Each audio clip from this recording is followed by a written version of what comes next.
আমি আমার লাইফের ফার্স্ট ট্যাটুটা ফাইনালি করেই ফেললাম। সেটাও ডুও ট্যাটু। আমি কোনোদিন বিশ্বাস করতে পারিনি যে আমি নিজে ট্যাটু করব। আমি প্রত্যেককে বলেছি যে আমার ট্যাটু একদম পছন্দ না আর আমি কোনোদিন করবও না। ফাইনালি সেটা করে ফেললাম। হঠাৎ করে ইচ্ছে হলো চলো তাহলে আমি আর আমার সুন্নু দুজন মিলে একসাথে একটা সুন্দর ট্যাটু করে ফেলি। আমরা ১ম এ অন্য একটা ট্যাটু দেখেছিলাম।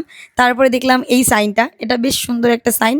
তো ভাবলাম চলো এটাই করা যাক। যেহেতু ফার্স্ট টাইম তাই আমার আইডিয়া ছিল না কতটা কি লাগতে পারে, কিরকম ফিলিংস হতে পারে। তো আমি ১ম এ তো একদমই ভয় পাইনি। যখন এই মেশিনটার আওয়াজটা পেয়েছি না তখন একটুখানি কেমন জানি লাগছিল। বাট আমি এটাই ভাবছিলাম যে কিছু না। যদি লাগে তাহলে করে এইটাই করব আর করব না। আর না লাগলে তো ঠিক আছে। বাট যখন দেখলাম এটা তো একদম হালকা একটা ইসের মধ্যে মানে করেছি আমরা। বেশি ডিপ করিনি যাতে দেখতে একদম ন্যাচারাল মনে হয়। অনেকেই তোমরা নোটিস করেছো আমার ভিডিওতে। তো তাদেরকে বলি সবাই খুব ভালো কমপ্লিমেন্ট দিয়েছে। আর সত্যি বলতে এটা ভীষণ কিউট হয়েছে তোমরাও দেখে বুঝতে পারছো। আমার খুব ভালো লেগেছে সাইনটা। তো তোমাদের যদি কারো এরকম সাইন থাকে আর আমার ভিডিও যদি কেউ দেখো অবশ্যই কমেন্ট করে যেও। আমি তো দেখলাম এটা আর আমার এই পজিশনে মানে এই শোল্ডারের এই জায়গাটায় করে বেশ ভালোই লেগেছে কারণ আমি বেশিরভাগ টাইমই স্লিভলেস পরি।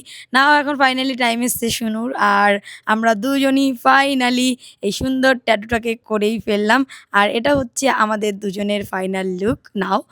তোমরা যারা দেখছো তোমাদের বেস্টিকে মেনশন করো যদি সেও করতে চায়। আর কেমন লাগলো জানিও কিন্তু। আমার তো খুব ভালো লাগছে। তোমাদের কেমন লাগছে?